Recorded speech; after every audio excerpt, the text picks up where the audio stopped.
Bien, maintenant, donc, j'appelle Lionel Collet. Donc, Lionel Collet est professeur de physiologie, d'audiologie, et il a également une carrière beaucoup plus diversifiée que la nôtre, puisqu'il a été directeur de cabinet de Madame Fioreso, il a été conseiller de ministre, et maintenant il est conseiller d'État. Donc, c'est dire l'admiration que j'ai personnellement pour toi. Merci. Il va nous parler du risque nosocomial vu du Conseil d'État. Merci, Monsieur le Président, merci cher Xavier. Messieurs les académiciens, d'abord je vous remercie pour l'honneur que vous me faites de vous présenter dans cette séance le risque nosocomial, mais dans son aspect jurisprudentiel. Comme vous le savez, dans notre pays, nous avons deux ordres juridictionnels. L'ordre judiciaire, et là vous voyez en dessous la Cour de cassation, et l'ordre administratif, et vous voyez le Conseil d'État. L'ordre judiciaire a une mission.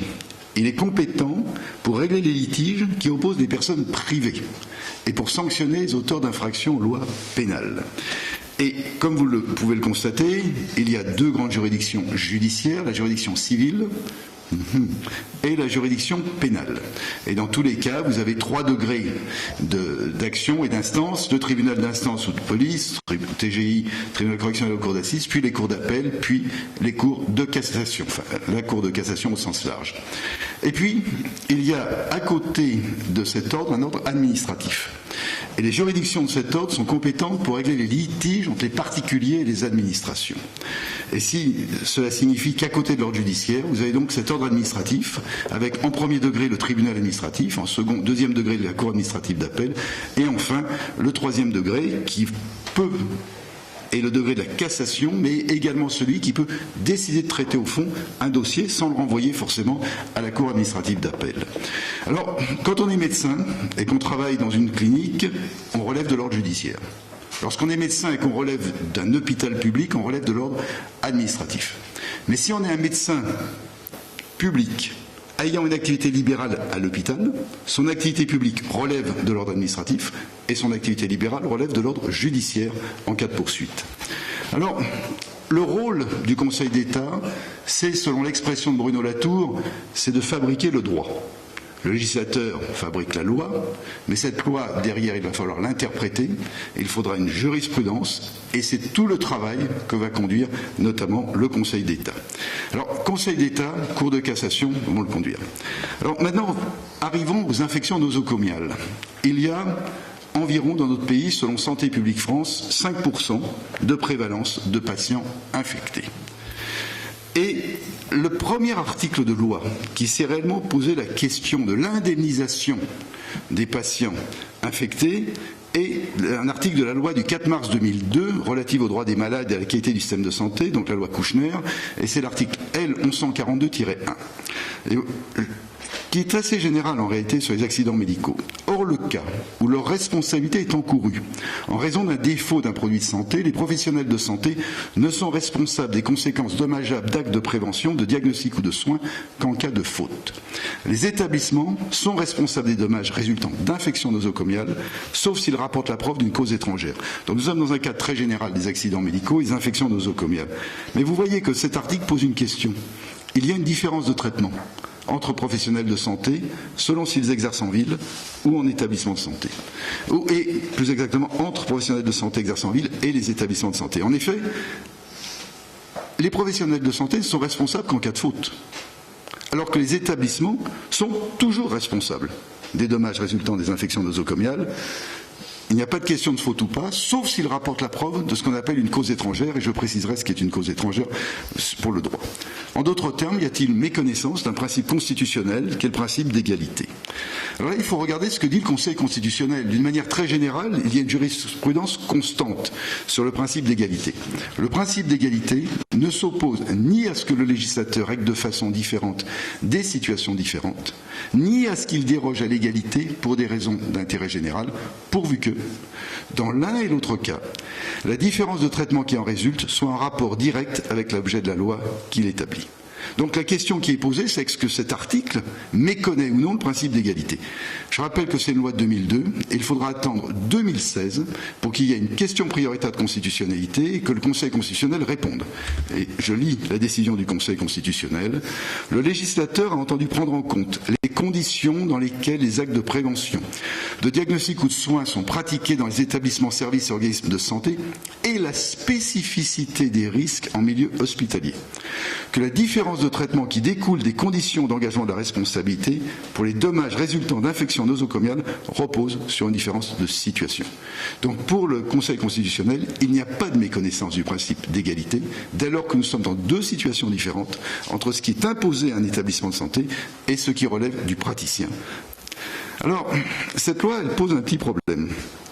Elle pose un problème, c'est que dans cette loi a prévu dans sa version originale, donc la loi du 4 mars 2002, que le régime de la responsabilité sans faute ne permettait la prise en charge par la solidarité nationale des dommages causés par une infection nosocomiale que si la preuve d'une cause étrangère était rapportée. En d'autres termes, chaque fois qu'il y a infection nosocomiale, l'établissement était responsable et il devait indemniser.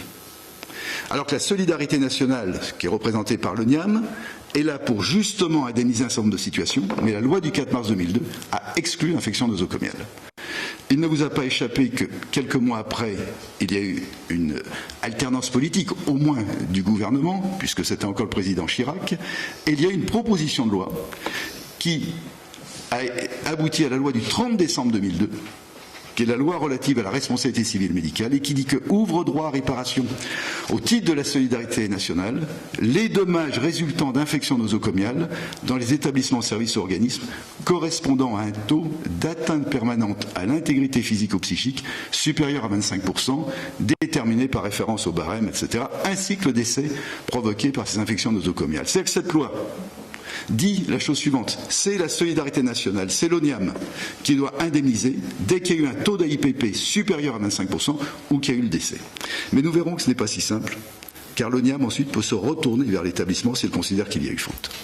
Alors, votre académie, en 2005, vous aviez discuter de cette loi du 4 mars 2002, qui est une loi très générale sur les victimes d'accidents médicaux, et je cite, vous dites « Nous ne traiterons ni des infections iatrogènes, ni des infections nosocomiales pour ne retenir que l'accident médical. Il convient tout d'abord d'essayer de définir ce qu'est l'accident médical. » Et vous ajoutiez « Si l'on se reporte à la loi du 4 mars 2002, et après lecture attentive de la totalité des articles, nous ne pouvons que constater qu'à aucun moment n'apparaît la définition de l'accident médical. » Et c'est vrai, la loi ne définit pas l'accident médical, mais elle ne définit pas plus l'infection nosocomiale. Et d'ailleurs, dans cette publication de l'Académie nationale de médecine, l'Académie de médecine regrette qu'aucune indication ne soit apportée sur la définition même des infections nosocomiales. Donc, la question qui est posée, c'est pourquoi n'y a-t-il pas de définition juridique des infections nosocomiales dans la loi? Et en réalité, il y avait eu un amendement qui avait été adopté au Sénat, donc après le vote en Assemblée, par l'Assemblée nationale, il disait « Nous allons définir l'infection nosocomiale », il le définissait comme toute infection qui apparaît au cours ou à la suite d'une hospitalisation alors qu'elle était absente à l'admission dans l'établissement de santé. Elle n'est pas parfaite, cette définition, mais elle avait été adoptée par le Sénat. Et comme vous le savez, il y a l'Assemblée nationale, il y a le Sénat, et ensuite se rencontrent 6 parlementaires dans le cadre de la CMP, la commission mixte paritaire. Et devant la commission mixte paritaire, Claude Évin, qui était le rapporteur pour l'Assemblée nationale, a, je cite le compte-rendu, proposé de ne pas retenir les définitions proposées par le Sénat, car elles risquent d'être trop restrictives, et donc d'être défavorables tant aux victimes qu'aux médecins. Il s'agit d'une définition médicale qui n'a pas sa place ici, dans une logique contentieuse, où la jurisprudence devra statuer compte tenu des cas concrets. Et c'est ainsi qu'il n'y a pas de définition juridique dans la loi. Et quand on regarde dans le Code de la santé publique, le seul article, qui est un article en R, donc un décret en Conseil d'État, indique « Les infections associées aux soins contractés dans un établissement de santé sont dites infections nosocomiales ». On ne peut pas appeler cela une définition juridique. Donc, il faut que la jurisprudence définisse l'infection nosocomiale. Eh bien, la première question qui s'est posée est relative aux infections nosocomiales endogènes. Est-ce qu'une infection provoquée par les germes du patient à l'occasion d'un acte de soin et en l'absence de faute, constitue une infection nosocomiale au sens juridique du terme? Et nous sommes évidemment aussi dans le cas où il n'y a eu pas de défaut d'asepsie. Donc, c'est l'infection qu'on ne peut éviter a priori. Est-ce qu'elle est nosocomiale? Et le cas s'est présenté au Conseil d'État au travers de cette jeune femme de 19 ans. Neurinome de l'acoustique gauche, dans le cadre d'une neurofibromatose, elle est opérée par voie translabyrinthique. Il se trouve qu'elle était porteuse saine d'un pneumocoque dans son nasopharynx lorsqu'elle est entrée à l'hôpital. Et elle va développer une méningite à pneumocoque une semaine après intervention et elle décédera 2 mois plus tard. Il n'y a pas de faute chirurgicale, il n'y a pas eu de défaut d'asepsie. Les experts sont formels. Est-ce une infection nosocomiale? Et le Conseil d'État va répondre oui, c'est une infection nosocomiale. Et elle tombe donc sous le coup de la loi dès lors qu'il ressort de l'expertise que c'est à l'occasion de l'intervention chirurgicale que le germe a pénétré dans les méninges et est devenu pathogène. Donc ce n'est pas la cause, c'est la circonstance, c'est-à-dire lors de l'intervention qu'il y a eu pathogénie et donc que l'infection est décrite comme nosocomiale. Ce qui veut dire que le Conseil d'État, à ce moment-là, a étendu la présomption de responsabilité des établissements de santé aux infections nosocomiales endogènes, hormis dans ce qu'on appelle la cause étrangère prouvée. Alors, qu'est-ce qu'une cause étrangère? La cause étrangère, pour le juriste, classiquement, répond à 3 conditions cumulatives. Elle est extérieure, elle est imprévisible dans sa survenance, elle est irrésistible dans ses effets. Et le Conseil d'État, dans le cas dramatique de cette jeune femme qui était décédée, avait anticipé, elle avait dit non, la preuve d'une cause étrangère n'est pas rapportée. Devant une infection endogène, en l'absence de caractère d'imprévisibilité et d'irrésistibilité de l'infection, dès lors que celle-ci, cette infection, constitue un risque connu des interventions, de la nature de celles pratiquées en l'espèce, est donc prévisible. Le fait que cela puisse se produire fait que ce n'est plus une cause étrangère. Et dès lors, on peut se demander est-ce qu'il peut y avoir une cause étrangère? Eh bien, cette jurisprudence a été appliquée dans d'autres décisions. Une dame opérée d'une hystérectomie qui va développer un pyosalpinx, c'est une infection pelvienne, infection nosocomiale endogène pour le Conseil d'État. Une dame qui accouche en urgence, qui vient plutôt en urgence, elle porte des jumeaux, elle est opérée, il se trouve que cette dame venait de Yougoslavie, ou plutôt avait été jeune en Yougoslavie pendant la guerre, avait eu une blessure par balle et qu'elle avait des adhérences.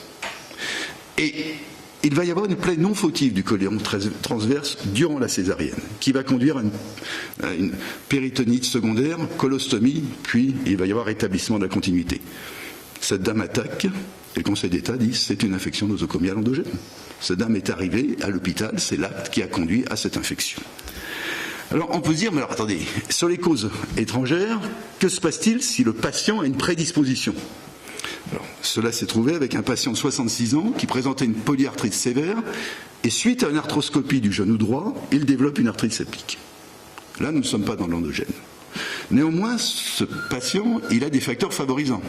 Il a des injections de corticoïdes, il a une polyarthrite qui a un caractère immunodéprimant, il a eu des traitements immunosuppresseurs. Donc il y a des facteurs favorisants. Le Conseil d'État répond, c'est une infection nosocomiale. Parce qu'elle a été provoquée par un acte médical, elle ne résulte pas d'une circonstance extérieure à l'activité du centre hospitalier et donc rejette la notion de cause étrangère. Eh bien, jusque-là, nous n'avons pas de définition juridique. Et la définition juridique va arriver dans le cas précis d'un patient opéré pour une sigmoïdite diverticulaire. Il va avoir une résection colique et va présenter des complications infectieuses post-opératoires. Le rapport d'expertise dit sepsis imputable à la flore microbienne endogène en lien avec l'intervention, mais dit aussi le centre hospitalier n'a pas commis de manquement. Fautif. Le Conseil d'État va dire dans cette infection endogène qu'elle est effectivement nosocomiale, mais va définir, d'un point de vue de la jurisprudence, ce qu'est l'infection nosocomiale. Et c'est ce considérant qui, et nous verrons comment, sera appliqué pendant plusieurs années. Seule une infection survenant au cours ou au décours d'une prise en charge et qui n'était ni présente ni en incubation au début de la prise en charge peut être qualifiée de nosocomiale. Si on revient à la proposition des sénateurs, les sénateurs n'avaient pas envisagé l'incubation. Ils avaient simplement envisagé que l'infection survenait effectivement à l'hôpital. Là, le Conseil d'État envisage aussi la situation d'incubation en disant s'il y avait incubation, ce n'est pas une infection nosocomiale. Alors, si on réfléchit un peu, on est quasiment dans la situation d'une boîte noire. C'est-à-dire quelqu'un qui arrive à l'hôpital sans infection, sans incubation, qui à un moment donné dans sa prise en charge a une infection, on ne va pas plus loin, l'infection est nosocomiale en termes de définition juridique, et donc il y a poursuite et surtout indemnisation. Eh bien, ça a été appliqué dans beaucoup d'autres décisions du Conseil d'État. Il y a eu d'abord un cas dramatique de transmission materno-fétale. Une femme qui accouche, son enfant est conduit, il naît en état de mort apparente, conduit en réanimation, il décède le lendemain en réanimation de septicémie. Constate que c'est une septicémie à bacille biocyanique. Et on constate que cette dame, à l'accouchement, il y avait eu des prélèvements, elle portait du bacille biocyanique. Mais la contamination, elle a eu lieu dans l'établissement de santé du fait de l'accouchement. C'est une infection nosocomiale. Il y a le cas d'infection sans porte d'entrée. L'infection sans porte d'entrée, c'est un patient qui avait un anévrisme poplité tromposé. Il va y avoir un pontage fémoro-poplité. On va effectivement lui prélever la veine saphène. Il va y avoir une stase lymphatique, un érysipèle. Et du fait que l'infection n'est pas, un érysipèle staphylococcique n'est pas au niveau de la porte d'entrée, elle est la conséquence simplement du prélèvement de la veine saphène, du fait que c'est un acte médical, chirurgical qui finalement est à l'origine de l'infection, c'est reconnu comme infection nosocomiale. Et enfin, il y a eu un cas dramatique, c'est un greffon contaminé, un patient en insuffisance rénale terminale, il subit une transplantation rénale et il va développer une infection fongique car le greffon est contaminé par du candida. On ne sait pas s'il a été contaminé chez le donneur ou si c'est dans le liquide. Mais le résultat, c'est que le patient il n'avait pas d'infection, il est opéré, il a une infection, c'est une infection nosocomiale. Donc, vous voyez, la définition elle est simple, mais elle n'est pas satisfaisante. Elle n'est pas satisfaisante et s'est posé l'année dernière un cas très précis au Conseil d'État. C'est le cas d'une dame de 76 ans qui avait un accident vasculaire cérébral. Hémiplégie droite, trouble de la parole, trouble de la déglutition, elle est hospitalisée le lendemain, elle est en situation de détresse respiratoire et elle présente une pneumopathie d'inhalation, je cite le rapport d'expertise, par trouble de déglutition lié à la paralysie partielle du carrefour pharyngo-laryngé. Cette dame est transférée en réanimation, elle va avoir plein de complications infectieuses, mais elle décédera 2 ans plus tard, c'est-à-dire qu'entre-temps, elle sera rentrée chez elle. Alors, on va quand même attaquer l'hôpital. Et là, nous sommes vraiment en présence d'une infection endogène, difficile de dire autrement. Et les experts disent, mais il n'existe pas de moyen de prévention totalement efficace quant à la survenue de ce type de pneumopathie en cas d'accident vasculaire massif. Oui, mais nous avons vu que... est-ce qu'il est imprévisible? Est-ce que c'est vraiment une cause extérieure? Mais surtout, ils disent, l'infection aurait pu survenir de la même manière en dehors de l'hospitalisation. Et cette infection qui, de toute évidence, est endogène et répond à la définition de l'infection nosocomiale, le Conseil d'État va dire ce dommage n'est pas dû à une infection nosocomiale et ainsi il va faire évoluer sa jurisprudence, c'était l'an passé. Alors je rappelle la définition, il va la compléter. La définition à ce jour de l'infection nosocomiale pour le juriste c'est la suivante. C'est une infection qui survient au cours ou au décours de la prise en charge d'un patient et qui n'était ni présente ni en incubation au début de celle-ci. Nous l'avons vu avec la décision du 21 juin 2013. Et le Conseil d'État ajoute, sauf s'il est établi qu'elle a une autre origine que la prise en charge. Et vous voyez là l'importance des experts pour pouvoir définir dans un cas précis s'il y a vraiment un lien avec la prise en charge, en d'autres termes, s'il y a une origine causale du soin dans la responsabilité de l'infection nosocomiale. Est-ce que je peux disposer de 3 minutes de plus, Monsieur le Président? Merci. Alors, la question qui se pose, c'est qui indemnise? En d'autres termes, il y a un lien entre une faute et une infection nosocomiale. Lorsqu'il y a une faute, on n'est pas dans l'endogène, on est vraiment dans la vraie infection nosocomiale par contamination, par faute de l'établissement. Qui indemnise? Nous savons que celui qui indemnise, c'est simple. Dans tous les cas, l'hôpital est responsable. C'est une responsabilité de faute. S'il y a une IPP supérieure à 25% à décès, c'est la solidarité nationale qui indemnise. Mais vous pouvez dire comment ça se fait que c'est la solidarité nationale si c'est l'établissement qui a commis une faute. Et c'est ainsi que l'article de loi 1142-21 dit lorsqu'il résulte de la décision du juge que l'office, donc l'ONIAM, indemnise la victime ou ses ayants droit, au titre de l'article qu'on a vu, L 1142-1-1, c'est l'article de fin décembre de 2002. Celui-ci ne peut exercer une action récursoire, c'est-à-dire qu'il ne faut pas se retourner contre le professionnel, l'établissement de santé, le service ou l'organisme concerné au sein du assureur, sauf en cas de faute établie à l'origine du dommage, notamment le manquement caractérisé aux obligations posées par la réglementation en matière de lutte contre les infections nosocomiales. Donc ça, c'est une notion qu'il faut avoir. C'est effectivement, s'il y a faute, au bout du compte, l'établissement qui a faute peut être conduit à payer. même si celui qui indemnise en premier est l'ONIAM. Alors il y a eu un cas très précis, donc là, ce que j'écris, c'est simplement que l'ONIAM, après avoir indemnisé, peut exercer contre l'établissement une action qu'on qualifie de subrogatoire ou de récursoire. Ce sont deux situations différentes, on pourra en parler si vous voulez tout à l'heure, en cas de faute de l'établissement. Et la situation s'est présentée avec un patient de 59 ans, opéré d'un adénome prostatique, il a une sonde urinaire, et il va avoir des infections à staphylocoque doré multirésistante. Ça va vous finir en endocardite infectieuse. Il y aura une antibiothérapie, une intervention cardiaque. Et là, on va demander à l'ONIAM, alors qu'il y a une faute caractérisée, on va demander à l'ONIAM d'indemniser, mais surtout de verser une provision. Et là, ça pose un problème à l'ONIAM qui dit, attendez, nous on veut bien, mais c'est pas à nous de payer puisqu'il y a la faute. Et le Conseil d'État répond, considérant dès lors que l'obligation de réparer un dommage constitue pour l'ONIAM une obligation non sérieusement contestable, de nature à justifier la mise à sa charge d'une provision par le juge des référés, sans que puisse faire obstacle les fautes qui sera imputable à l'établissement de santé. C'est-à-dire l'ONIAM est obligé de payer, même s'il y a une faute.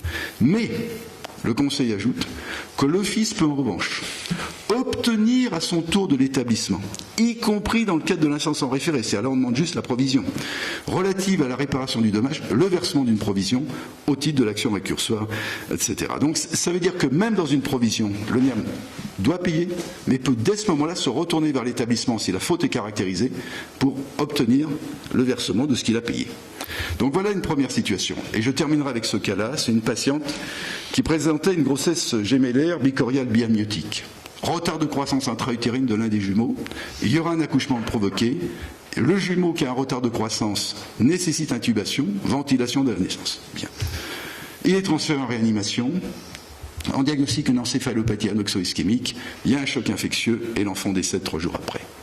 Donc là, nous sommes dans la situation, vous pouvez dire, est-ce qu'il y a eu une faute? Les experts vont dire oui, dans la prise en charge de cet enfant. Mais ils vont aller plus loin. Le tribunal administratif puis la cour administrative d'appel diront, il y a une faute dans la prise en charge de la grossesse.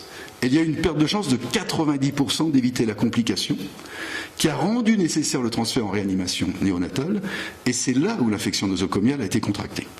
Donc, l'indemnisation est mise à la charge de l'ONIAM. Mais l'ONIAM veut se retourner vers l'établissement. Et le tribunal administratif rejette. On pourra en parler. Et la cour administrative d'appel, ben oui, accepte, mais pour 50%. Sauf que la perte de chance était de 90%. Elle dit c'est 50%. En gros, vous pouvez demander de réobtenir 50% et pas 90%. Donc l'ONIAM va devant le Conseil d'État. Et le Conseil d'État répond. Les fautes établies des médecins doivent être regardées comme étant à l'origine d'une perte de chance de 90% d'éviter les préjudices ayant résulté du décès de l'enfant. Qu'il suit de là que l'ONIAM est fondé à soutenir que c'est à tort que les premiers juges ont rejeté son action récursoire, donc le tribunal administratif, et a demandé que cet établissement public soit condamné à lui rembourser 90% du montant des indemnités qui ont été mises à sa charge. En gros, le Conseil d'État dit, puisque la perte de chance était de 90%, eh bien ces 90% doivent être payés par l'établissement et non par l'ONIAM, et l'ONIAM peut se retourner totalement contre l'établissement pour le réobtenir. Alors je conclus. Première notion à retenir, l'ONIAM peut exercer contre l'établissement de santé une action subrogatoire ou récursoire en cas de faute. Donc ce n'est pas parce qu'il y a la solidarité nationale que ça permet à un établissement hospitalier de dire c'est pas grave, c'est l'ONIAM qui va payer. Non, s'il y a faute, l'ONIAM se retourne contre l'établissement, la loi le permet. Et deuxième point qui me paraît essentiel, du fait de la jurisprudence récente du Conseil d'État, c'est le renforcement du rôle de l'expert et donc de la qualité de l'expertise, pour distinguer les situations où l'infection survient indépendamment du soin, ou si elle est la conséquence d'actes antérieurs, même si le juge administratif n'est jamais tenu de suivre l'avis des experts. Je vous remercie pour votre attention.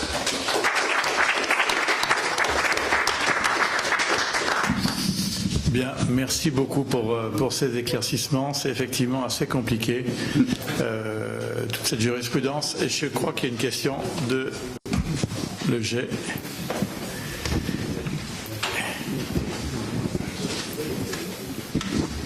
Je vous remercie beaucoup pour la qualité de votre topo. Merci. Qui nous aide à comprendre un peu mieux les infections nosocomiales. Nous, on est confronté en ce moment à l'ONIAM qui refuse, dans le cadre d'infections nosocomiales endogènes, au-delà d'une IPP de 25% dans le cas d'un décès, de prendre en charge. Or, si j'ai bien compris ce que vous venez de nous dire, pour l'infection nosocomiale endogène, c'est la responsabilité de l'établissement, puisque c'est nosocomiale, jusqu'à 25% d'IPP. Au-delà, c'est l'ONIAM, et l'ONIAM ne devrait pas refuser. Non, l'ONIAM ne peut pas refuser. Dans ce cas-là, ça se termine souvent par un contentieux qui se termine au Conseil d'État, sauf dans un cas s'il considère qu'il y a faute, mais même s'il y a faute du fait qu'il y a plus de 25%, l'ONIAM doit effectivement régler. Merci. Oui, je vous en...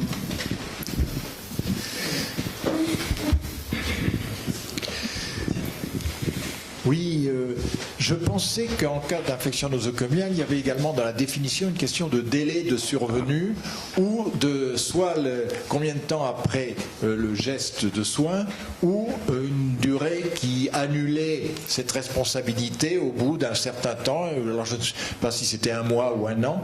Et vous n'avez jamais parlé de durée. Alors d'abord, vous avez entièrement raison, sauf que ce n'est ni dans la loi ni dans le règlement. C'est l'ONIAM qui a établi effectivement, et c'est appliqué comme ça, trois valeurs. C'est 48 heures après l'arrivée à l'hôpital, c'est 30 jours après une intervention quand c'est une infection du site opératoire, et c'est 1 an après pose de matériel prothétique. Mais c'est venu naturellement avec l'ONIAM et c'est mis en œuvre par les différentes jurisprudences. Mais il n'y a aucun article de loi ni aucun texte réglementaire là-dessus. Enfin, quand je dis réglementaire, vraiment de valeur normative élevée, c'est-à-dire c'est ce qu'on appelle des décrets, des articles en DOR, il y en a pas. Voilà. Merci beaucoup. Est-ce qu'il y a encore d'autres questions? Oui, Jacques Belghitti. Merci Jacques. D'abord, magnifique topo. Merci. On voit de temps en temps dans les réclamations des malades qu'un certain nombre de réclamations de malades sont pratiquement incitées par des médecins qui leur disent c'est vrai, vous avez une infection, mais allez déposer une réclamation, vous serez indemnisé par l'ONIAM. Et donc il y a la totale ignorance que l'ONIAM ensuite se retourne contre l'établissement et que ça peut coûter en cas de faute. En cas de faute, va rechercher. Tout dépend de l'expertise. Si jamais, voilà. Ça, je crois que c'est un élément très important.